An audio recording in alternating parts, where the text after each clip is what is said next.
नमस्कार। मन की आवाज़ चैनल में आपका स्वागत है। हमारी आज की कहानी है सबक। आज सोनिया और विशाल के चेहरे पर मुस्कान थमने का नाम ही नहीं ले रही थी। हो भी क्यों ना, बेटे आर्यन का दाखिला शहर के सबसे बड़े और नामी स्कूल में होने वाला था। ये वही सपना था जिसे पूरा करने के लिए दोनों ने दिन रात मेहनत की थी। हाथों में आर्यन का नन्हा हाथ थामे वे दोनों उम्मीदों से भरे हुए स्कूल पहुंचे। गेट पर खड़े चौकीदार ने विनम्रता से दिशा दिखाई और अंदर जाते ही पेयोन ने उन्हें प्रिंसिपल के कमरे के बाहर की कुर्सियों पर बैठा दिया। अभी अंदर टीचर्स की मीटिंग चल रही है, जैसे ही खत्म होगी आपको बुला लेंगे। पेयोन के शब्द सुनकर विशाल और सोनिया ने धैर्य का घूंट भर लिया, लेकिन इंतजार छोटा नहीं था। पूरा 1 घंटा आर्यन माँ की गोद में कभी इधर झूलता, कभी पापा की गोद में, जबकि सोनिया की नज़र बार बार दीवार घड़ी पर टिक जाती थी। फिर आखिरकार दरवाज़ा खुला और उन्हें भीतर बुलाया गया। जैसे ही विशाल ने कमरे में कदम रखा, उसके पैरों तले जमीन खिसक गई। प्रिंसिपल की बड़ी सी कुर्सी पर कोई अनजान चेहरा नहीं, बल्कि उसके अपने बाबूजी राम किशन जी बैठे थे। बाबूजी, आप यहाँ? विशाल का स्वर जैसे अटक सा गया। सोनिया भी दरवाजे पर ही ठिठक गई। उसकी आंखें चौड़ी हो गई। ससुर जी की वही गंभीर आंखें, वही तेज चाल, वही सख्त चेहरा, जिसे देखकर उसे हमेशा अपराध बोध होता था। उसके भीतर तुरंत हलचल मच गई। हे भगवान, ये यहाँ प्रिंसिपल हैं। अब क्या होगा? हमने इनके साथ जो किया है, जितनी उपेक्षा की है, जितनी तकलीफ दी है, क्या उस सब के बावजूद भी अब ये हमारे बेटे को दाखिला देंगे भी या नहीं? विशाल कुछ और कहने को हुआ ही था कि उसके बाबूजी ने हल्के से हाथ उठाकर उसे चुप करवा दिया। उनके उस इशारे में एक अलग ही ठहराव और गहराई थी। सोनिया का मन जैसे डूबने उतारने लगा। उसके होंठ बड़बड़ाने लगे। हे भगवान, अब तो सब हमारी गलती का नतीजा भुगतना पड़ेगा। सोनिया एकदम सकपका गई थी। उसे समझ ही नहीं आ रहा था कि कैसे बाबूजी को संबोधित करे। तभी राम किशन जी की गूंजती हुई आवाज़ ने कमरे का सन्नाटा तोड़ दिया। राम किशन जी ने सख्त आवाज़ में कहा, सर कहिए मिस्टर विशाल। बाबूजी नहीं, यह स्कूल है, कोई तुम्हारा घर नहीं। यहाँ रिश्ते निभाए नहीं जाते। विशाल और सोनिया दोनों के चेहरे पर हवाइयाँ उड़ने लगी। पिता को इस रूप में देख वे हतप्रभ रह गए। उन्हें लग रहा था मानो जमीन पैरों तले से खिसक गई हो।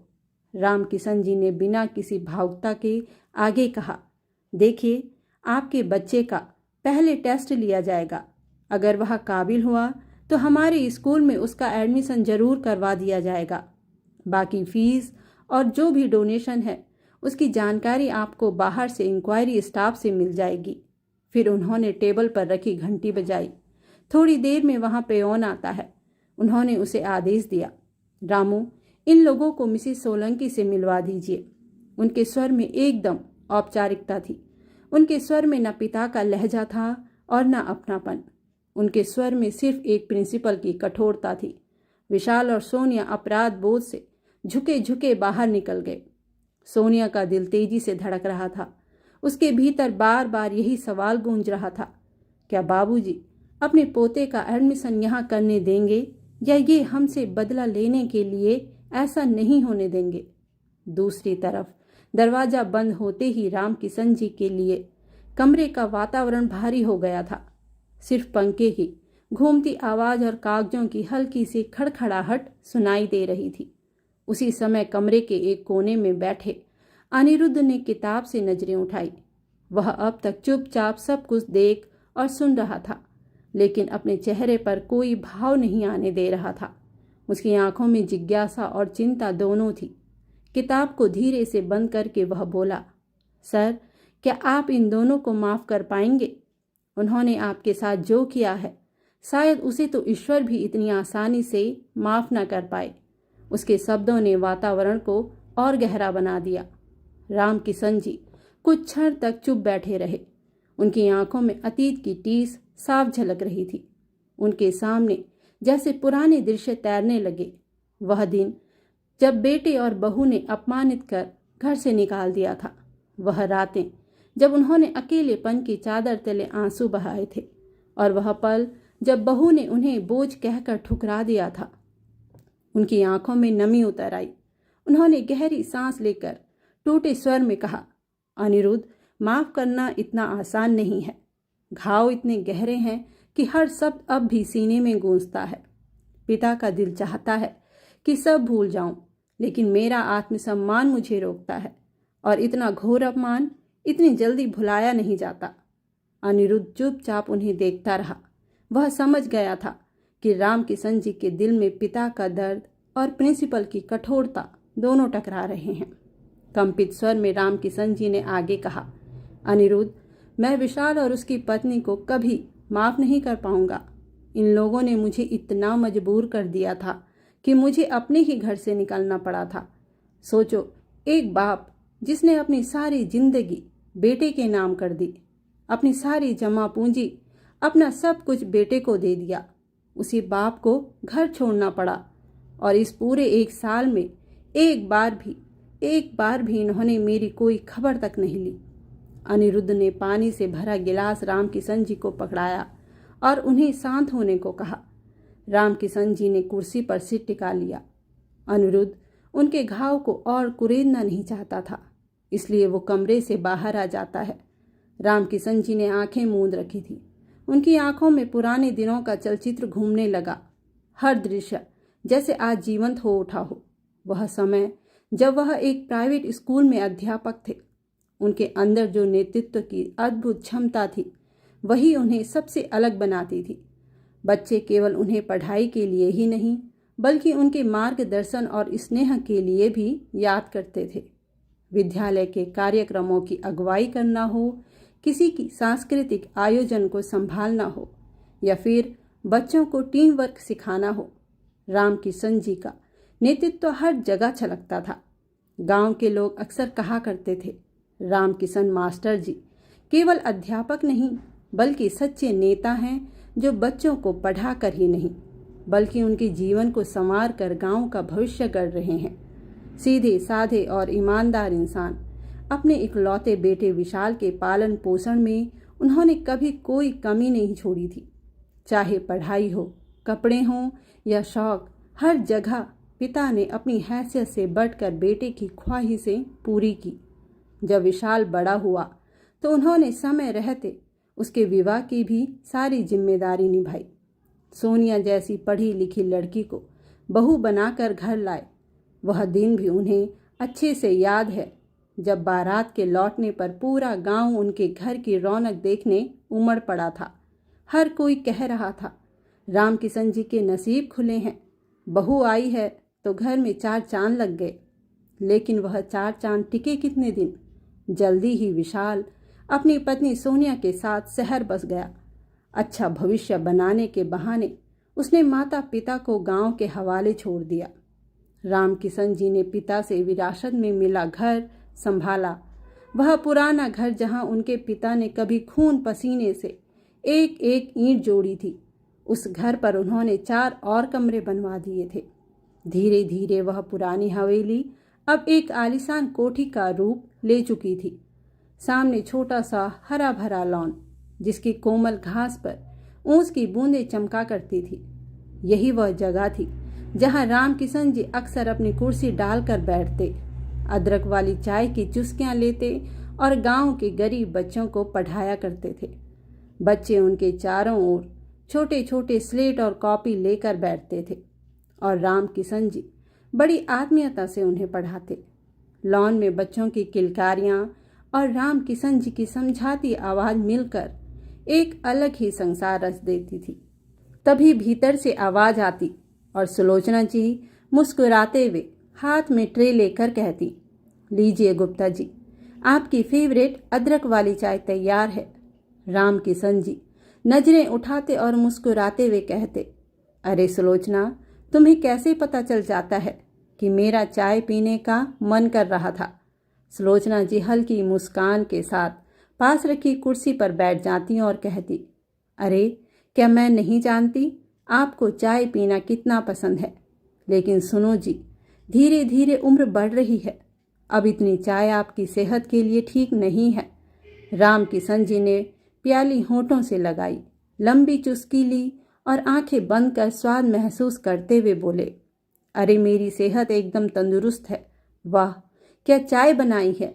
श्रीमती जी, एक बात तो कहनी पड़ेगी, तुम्हारे हाथों में जो जादू है ना, वह किसी और के हाथों में नहीं है। चाहे चाय हो या खाना, तुम्हारा मुकाबला कोई नहीं कर सकता। सुलोचना जी के गाल हल्के हल्के लाल हो गए। उन्होंने सिर झुका लिया और धीरे से बोली, सच में आप भी ना कुछ भी बोलते हैं। उनकी शर्माती आंखें और मुस्कुराता चेहरा रामकिशन जी के दिल में गहराई तक उतर गया। उनके जीवन की सबसे सुंदर तस्वीर मानो यहीं सामने बैठी थी। दोनों हंसी खुशी अपना जीवन जी रहे थे कि एक दिन अचानक आंगन में कदमों की आवाज गूंजी। रामकिशन जी और सुलोचना जी दोनों चौंक कर दरवाजे की ओर देखने लगे। दरवाजे पर वहां विशाल खड़ा था। आज बहुत दिनों बाद उनका बेटा उनसे मिलने आया था। दोनों आज फूले नहीं समा रहे थे। सुलोचना जी विशाल को गले लगा लेती हैं, मानो सारी दुनिया की खुशियां उसी पल में उन्हें मिल गई हों। रात को खाना खाते खाते और पुरानी यादें ताज़ा करते करते बातचीत का सिलसिला लंबा चला। इसी दौरान विशाल ने अचानक बात छेड़ दी, माँ बाबूजी, मैं चाहता हूँ कि अब आप दोनों मेरे साथ शहर में रहो। यहाँ की देखभाल करने के लिए आप लोग कभी कभी आते रहना, लेकिन स्थायी रूप से आप दोनों अब मेरे पास रहिए। वहाँ आपको कोई तकलीफ नहीं होगी।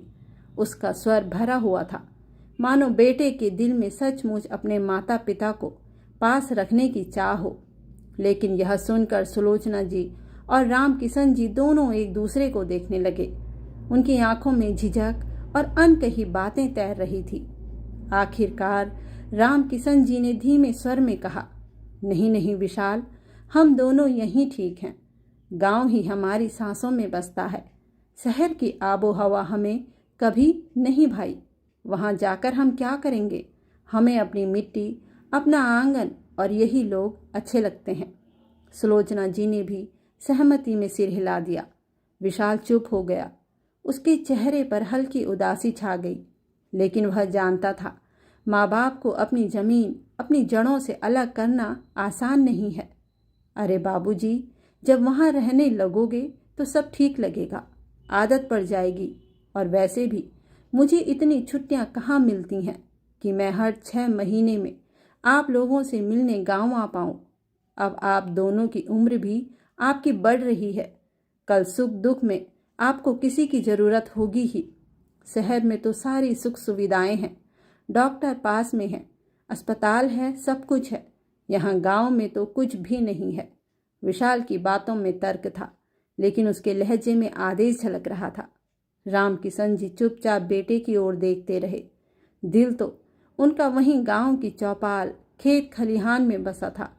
सुलोचना जी ने धीरे से पति का हाथ दबाया। सुनिए, विशाल ठीक कह रहा है। अब बुढ़ापे में बेटे का सहारा तो चाहिए ही। कल का कौन जानता है, यहाँ गांव में हम दोनों अकेले हैं। कम से कम शहर में बच्चे रहेंगे तो हमारी चिंता कम होगी। रामकिशन जी ने पत्नी की ओर देखा। उनकी आंखों में मजबूरी थी, मानो कहना चाहते हों, तुम्हें लगता है ठीक है तो चलो। उन्होंने सिर झुका लिया और इस तरह दोनों अपने गांव, अपनी यादें, अपने आंगन को पीछे छोड़ विशाल और सोनिया के साथ शहर आ गए। लेकिन विशाल और सोनिया ने तो माँ बाप को केवल अपने मतलब के लिए गांव से बुलाया था। बुजुर्ग माता पिता का स्नेह, उनकी संगति, उनका आशीर्वाद, इन सब की कद्र करने के बजाय उन्होंने उन्हें केवल अपने सुविधा का साधन बना लिया था। सास ससुर के आते ही सोनिया ने भी अपनी जॉब शुरू कर दी। धीरे धीरे विशाल और सोनिया घर और अपने 1 साल के बच्चे की जिम्मेदारी से निश्चिंत हो गए थे। बेटा बहू तो अब ऑफिस और पार्टियों में व्यस्त रहते। अब सोनिया को न ये चिंता रहती कि बच्चे ने क्या खाया, कब सोया, कब जागा। साल भर के बच्चे की पूरी जिम्मेदारी अब सुलोचना जी के कंधों पर आ गई थी। अपने पेट के जने विशाल से उनको यह उम्मीद नहीं थी। सुलोचना जी सुबह सुबह उठकर बच्चे का मनपसंद दलिया बनाती, कभी हलवा तो कभी दाल चावल। फिर रामकिशन जी उसे कहानियाँ सुनाते, कविताएं रटाते। दोनों की दुनिया अब सिर्फ अपने पोते के इर्द गिर्द सिमट गई थी। समय पंख लखाकर उड़ने लगा। 2 साल ऐसे बीत गए कि दोनों को खुद भी पता न चला। एक रात बिना कोई आहट किए, बिना किसी को जगाए, सुलोचना जी चुपचाप दुनिया छोड़कर चली गई। राम किशन जी स्तब्ध रह गए। उन्हें विश्वास ही नहीं हो रहा था, भला ऐसे भी कोई जाता है जिसने मुझसे पूछे बगैर कभी घर की चौखट तक पार नहीं की। वह एक दिन ऐसे बिना कुछ कहे, बिना कुछ पूछे चली जाएगी। उन्हें विश्वास ही नहीं हो पा रहा था। उनकी आंखें नम हो जाती, कभी यादों में खो जाते। कैसे चाय की प्याली लेकर आवाज देती थी, कैसे हर छोटे बड़े फैसले से पहले उनसे राय लेती थी। अब वह सब खामोशियों में बदल गया था। सुलोचना जी के जाने के बाद राम किशन जी के जीवन में मानो सन्नाटा बस गया था। वह घर जहाँ कभी सुलोचना जी की धीमी आवाज़, उनके कदमों की आहट और चाय की केतली की सीटी गूंजा करती थी, अब खाली खाली लगने लगा था। सुबह का सूरज जब आंगन में उतरता तो पहले वही आवाज़ देती थी, सुनिए जी, उठ जाइए, चाय ठंडी हो जाएगी। लेकिन अब सूरज तो आता था, पर वो पुकार कहीं गुम हो गई थी। राम किशन जी खिड़की से बाहर देखते रहते और उनके कान जैसे उस खोई हुई आवाज़ को खोजते रहते। रात को जब पूरा घर सो जाता तो राम किशन जी बिस्तर पर करवटें बदलते रहते। तकिया पर सिर रखते ही सुलोचना जी की मुस्कुराती हुई सूरत सामने आ जाती। क्यों छोड़ गई तुम मुझे अकेला सुलोचना? यह घर अब घर नहीं रहा। तुम्हारे बिना तो जैसे मैं भी आधा हो गया हूँ। अब उनकी बातें करने वाला कोई नहीं था, उनकी पसंद पूछने वाला कोई नहीं था, उनकी छोटी सी ज़रूरतों को समझने वाला कोई नहीं था। विशाल और सोनिया तो जैसे होते हुए भी उनके साथ नहीं थे। जब सुलोचना जी थी तो दोनों भी अपने कामों में व्यस्त रहते हुए कभी न कभी माँ की वजह से बाबूजी के पास बैठ जाते थे। लेकिन अब जैसे उनके पास वक्त ही नहीं बचा था। विशाल अपनी नौकरी और अपने परिवार में इतना घिर गया था कि अपने बूढ़े पिता के लिए उसके पास 2 शब्द तक नहीं थे। धीरे धीरे मानो वो बेटे और बहू की नज़र में बस एक अखरने वाली परछाई बन चुके थे। एक दिन की सुबह कुछ अलग थी। राम किशन जी अपने कमरे में अकेले बैठे खिड़की से बाहर झांक रहे थे। पक्षियों की चहचहाहट तो थी, लेकिन उनके दिल में सन्नाटा पसरा हुआ था। सोच ही रहे थे कि तभी दरवाजे पर दस्तक हुई। दरवाज़ा खोलते ही सामने विशाल को खड़ा देखकर वह हैरान रह गए। यह वही बेटा था जो महीनों तक उनके कमरे में कदम तक नहीं रखता था, जिसके पास पिता के लिए 2 शब्द तक कहने का समय नहीं था। आज अचानक बेटे को उनके कमरे की याद कैसे आ गई? राम किशन जी की बूढ़ी आंखें चमक उठीं। शायद आज मेरा बेटा मुझसे दिल की कोई बात करने आया है। शायद उसे भी अपने बूढ़े बाप की ज़रूरत महसूस हुई है। उनके होठों पर हल्की मुस्कान आ गई, लेकिन जैसे ही विशाल ने बात शुरू की, वह मुस्कान पल भर में फीकी पड़ गई। विशाल धीरे धीरे बोला, बाबूजी, मैंने सोचा है कि हम गांव वाला मकान बेच देते हैं। माँ तो रही नहीं और आप भी अब वहाँ नहीं जाओगे। क्यों न उसे बेच दें और उन पैसे से शहर में बड़ा घर ले लें। और अब आर्यन भी 1-2 साल में स्कूल जाने वाला हो जाएगा, तो उसका एडमिशन भी बड़े स्कूल में करवाना है, उसमें भी मदद हो जाएगी। यह सुनते ही राम किशन जी का दिल कसक उठा। आश्चर्य में उनकी आंखें फैल गई। जिस बेटे के आने पर वह खुश हुए थे, वह आज भी अपने मतलब की बात लेकर आया था। न कोई हाल चाल, न पिता के अकेलेपन की चिंता, न ही उनकी भावनाओं का ख्याल, बस अपने स्वार्थ के लिए आया था। राम किशन जी का चेहरा सख्त हो गया। नहीं बेटा, उस मकान को मैं अपने जीते जी कभी नहीं बेचूंगा। वह घर सिर्फ ईंट और पत्थरों से नहीं बना है, उसमें मेरे बाबूजी की यादें हैं, तुम्हारे बचपन की हंसी खुशी है, तुम्हारी माँ की आत्मा है। उस घर को बेचना मतलब मेरी रूह को बेचने जैसा होगा। विशाल चुप हो गया, लेकिन उसकी आंखों में असंतोष साफ झलक रहा था। उसके बाद से घर का माहौल और बदलने लगा। इसके बाद तो विशाल और सोनिया के व्यवहार में और भी ठंडापन आ गया। अब सोनिया बात बात पर टोका टाकी, उनकी बातों को अनसुना करना, ये सब बढ़ता ही जा रहा था। एक रविवार की सुबह जब राम किशन जी ने बहू को किसी काम के लिए कह दिया था, उसके बाद से किचन से बर्तनों के खड़खड़ाने की तेज आवाजें सुनाई दी। सोनिया गुस्से में थी। उसका चेहरा तमतमाया हुआ, हाथों में बर्तन मानो हथियार बन गए हों। वह बड़बड़ा रही थी, मकान बेचने नहीं देंगे और घर में पड़े रहेंगे। अरे सासू माँ के जाने के बजाय इन्हीं जाना चाहिए था इस दुनिया से। वो होती तो कम से कम बच्चे को तो देखती। इनका तो कुछ सहारा भी नहीं है मुझे। इन्हें तो बस बैठे बैठे सब कुछ चाहिए होता है। सुबह से चाय के ऑर्डर शुरू हो जाते हैं इनके। बर्तनों की टकराहट की आवाज़ें मानो राम किशन जी के दिल पर चोट कर रही थीं।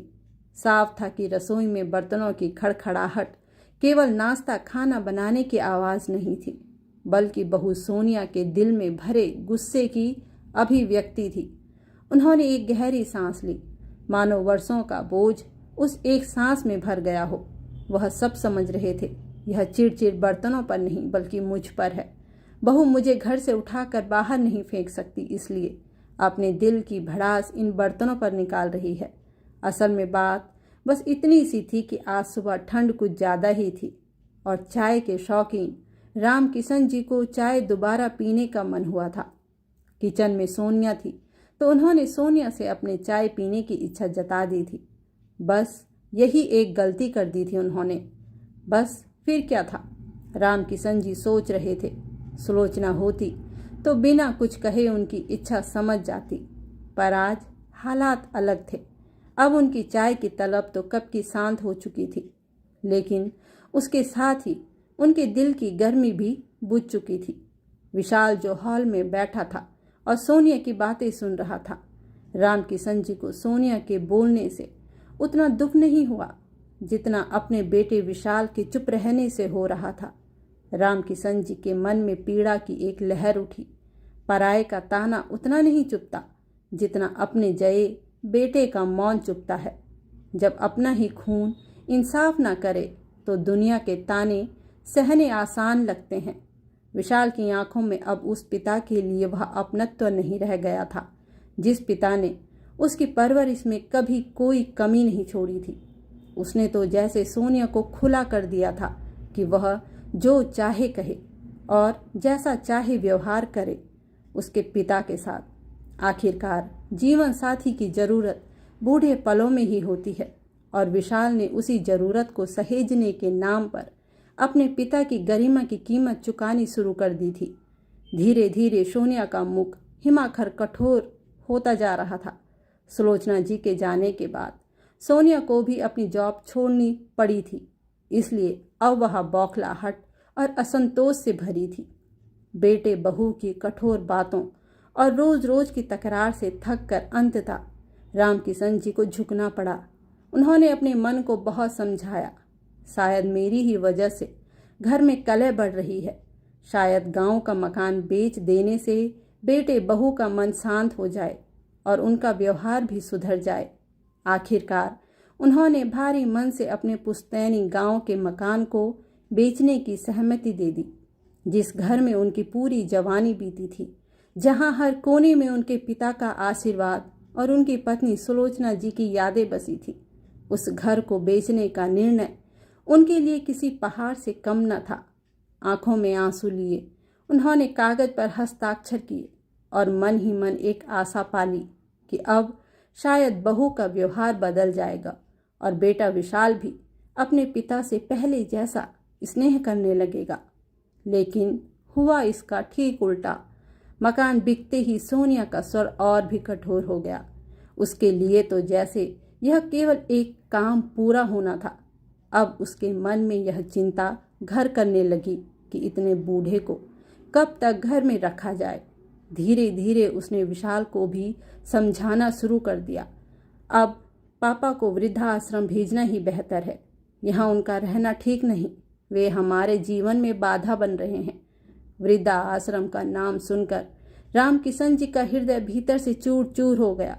जिस बेटे के लिए उन्होंने सब कुछ छोड़ दिया, जिसके लिए अपना गांव, अपनी जड़ें तक त्याग दी, उसी बेटे की पत्नी अब उन्हें बोझ समझने लगी थी। उनकी आंखों में प्रश्न था, क्या यही मेरा प्रतिफल है? क्या मैं सच में अपने ही घर में अनचाहा हो गया हूँ? राम किशन जी सोचने लगे। इससे पहले कि बेटा बहू मेरे आत्मसम्मान को और अधिक ठेस पहुंचाए। मेरा यहाँ से चले जाना ही बेहतर है। और ऐसे ही एक रात जब घर में सोई हुई उदासी थी, उन्होंने चुपके से अपना कुछ सामान समेटा और घर से निकल गए। बाहर निकलकर उन्होंने रेलवे स्टेशन के लिए टैक्सी बुक की। टैक्सी धीरे धीरे रेलवे स्टेशन की ओर बढ़ रही थी। पीछे छूटते शहर की ऊंची ऊंची इमारतें, चौड़ी सड़कें और उन गलियों की भीड़, सब अब राम किशन जी के लिए बीते कल की तरह पीछे छूट रहे थे। खिड़की से बाहर झांकते हुए उन्होंने एक गहरी सांस ली और मन ही मन बुदबुदाए, सुलोचना, मैं नहीं जानता कि आगे का जीवन तुम्हारे बिना कैसे कटेगा। मैं तो बहू बेटे के साथ रहकर भी अकेला ही था, इसलिए यहाँ से जा रहा हूँ। गांव में कोई ना कोई तो 2 वक्त की रोटी दे ही देगा। वहाँ मेरा दर्द कोई नहीं पूछेगा, लेकिन ताने भी नहीं मिलेंगे। स्टेशन पहुंचकर टैक्सी रुकती है। टैक्सी वाला सामान नीचे रख देता है। राम किशन जी धीरे धीरे कदम बढ़ाते हैं और बाहर लगी लोहे की बेंच पर बैठ जाते हैं। थकान से बोझिल शरीर बेंच से टिकाकर वह आंखें बंद कर देते हैं। पल भर को मानो उन्हें नींद सी आने लगती है। अचानक किसी ने उनके कंधे को हल्के से छुआ। उन्होंने झट से आंखें खोली तो सामने एक नौजवान खड़ा था। साफ सुथरे कपड़े, आंखों में सम्मान और चेहरे पर अपनापन। सर, शायद आपने मुझे पहचाना नहीं, वह मुस्कुराते हुए बोला। मैं आपके दोस्त लाले जी का बेटा अनिरुद्ध हूँ। राम किशन जी ने अपनी धुंधली होती बूढ़ी आंखों को चौड़ा कर गौर से देखा। चेहरे की लकीरों में पहचान खोजते हुए वह अचानक मुस्कुराए। अरे अनिरुद्ध, तू बेटा, गले लग जा। दोनों एक दूसरे के गले लग गए। राम किशन जी की बूढ़ी आंखों में नमी भर आई। अनिरुद्ध ने देखा, उनका चेहरा थका हुआ था। आंखों के नीचे गहरी झुर्रियां और शरीर से कमजोरी साफ झलक रही थी। वह चिंतित हो उठा। सर, आपकी तबीयत ठीक नहीं लग रही है। आप ऐसे अकेले कहाँ जा रहे हैं? आइए, मेरे साथ मेरे घर चलिए। राम किशन जी ने धीरे से सिर हिलाया और टूटी सी आवाज में बोले, नहीं बेटा, मैं तो गांव वापस जा रहा हूँ। अब यहाँ किसी का सहारा नहीं रहा, पर तुम्हें देखकर बहुत अच्छा लगा। तुम्हारी माँ कैसी है? अनिरुद्ध की आंखें झुक गई। उसके चेहरे पर गहरी उदासी छा गई। सर, माँ को गुजरे 1 साल हो गया है। अब तो मैं बिल्कुल अकेला हूँ। यह सुनकर राम किशन जी का दिल कसक उठा। उन्होंने अनिरुद्ध का हाथ पकड़ लिया और सहानुभूति से देखा। अनिरुद्ध ने उनकी हथेली कसकर थामी और बोला, इसलिए तो कह रहा हूँ सर, आप मेरे साथ चलिए। वैसे भी मुझ पर आपका और आपके परिवार का बहुत बड़ा एहसान है। आज अगर मैं जो कुछ भी हूँ तो वो आपके सहयोग की वजह से हूँ, और आपको इस हालत में मैं अकेले जाने नहीं दूंगा। राम किशन जी की आंखों से आंसू बह निकले। उन्हें लगा जैसे सुलोचना का कोई अंश सामने खड़ा है। वही अपनापन, वही सहारा। अनिरुद्ध की आवाज में वह करुणा और आग्रह था जो सीधे दिल को भेद जाए। वह धीरे धीरे बोला, सर, सच कहूँ, अगर उस समय में आप और आंटी हमारी मदद नहीं करते तो आज मैं न जाने कहाँ ठोकरें खा रहा होता। आपने ही मेरे लिए स्कूल के दरवाजे खोले, मेरा दाखिला कराया, पढ़ाई का खर्च उठाया और जीवन की राह दिखाई। अगर आप न होते तो शायद आज मैं पता नहीं कहाँ और किस हालत में होता। यह कहते कहते अनिरुद्ध की आंखें भर आई। उसने राम किशन जी के पैरों को छू लिया। आज मैं आपसे सिर्फ इतना चाहता हूँ कि आप मुझे सेवा का अवसर दीजिए। जिस तरह आपने मुझे बेटा मानकर संभाला था, आज आप मुझे बेटा बनने का एक अवसर दीजिए। राम किशन जी का मन अतीत की यादों में डूब गया। सचमुच अनिरुद्ध के पिता के गुजर जाने के बाद उन्होंने और सुलोचना जी ने ही तो उसके परिवार को संभाला था। कितनी बार सुलोचना जी देर रात तक उनके लिए खाना बनाकर भेजती थी और कितनी बार वह खुद फीस भरने के लिए पैसे का इंतजाम करते थे। वह छोटा सा बच्चा जिसकी आंखों में तब निराशा और डर था, आज सामने खड़ा था, सफल, आत्मनिर्भर और कृतज्ञ। राम किशन जी की आंखें भर आई। उन्होंने अनिरुद्ध को सीने से लगा लिया। बेटा, तू तो सचमुच मेरा अपना निकल आया। खून के बेटे ने तो मुझे बोझ समझ लिया है और तू मुझे सहारा दे रहा है। बहुत समझाने और मनाने के बाद आखिरकार रामकिशन जी अनिरुद्ध के साथ उसके घर आ गए। अनिरुद्ध का घर विशाल और सुंदर था। चारों ओर हरियाली, नौकर चाकर, सुख सुविधाओं से सजा। घर के अंदर जाते ही अनिरुद्ध ने उनका हाथ पकड़ा और बोला, अब यहाँ आपका घर है अंकल। कुछ ही दिनों में अनिरुद्ध ने उनका पूरा जीवन बदल दिया। सुबह उनके लिए पौष्टिक नाश्ता, दिन में अच्छी दवा और आराम, शाम को गर्म चाय के साथ बातें। कपड़ों से लेकर जूते तक हर चीज़ नई नई मंगवाई गई। यह सब देखकर रामकिशन जी के दिल में टीस भी उठी और सुकून भी मिला। यही तो सम्मान और देखभाल की अपेक्षा हर माँ बाप अपने बच्चों से करते हैं। लेकिन मेरे बच्चों ने सोचते सोचते उनकी आंखें छलक उठी। अनिरुद्ध उनकी हर इच्छा पूरी कर रहा था। वह कहता, अंकल, अब आप मेरे लिए पिताजी जैसे हैं। आप बस आराम करें। एक दिन जब दोनों बैठे थे, अनिरुद्ध ने हंसते हुए पूछा, अंकल, आपको जानना है मैं करता क्या हूँ? रामकिशन जी ने मुस्कुराकर कहा, हाँ बेटा, यह सब देखकर तो लगता है कि तूने कुछ बड़ा किया है। अनिरुद्ध ने गर्व से कहा, अंकल, मेरा अपना स्कूल है और यह सब सिर्फ आपकी वजह से संभव हुआ है। इसलिए अब मैं चाहता हूँ कि आप उस स्कूल को संभालें।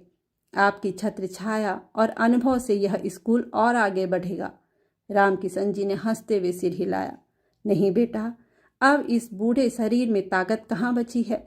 मैं तो गांव जाकर शांति से जीना चाहता हूँ। अनिरुद्ध ने उनका हाथ पकड़ लिया, नहीं अंकल, अब आप कहीं नहीं जाएंगे।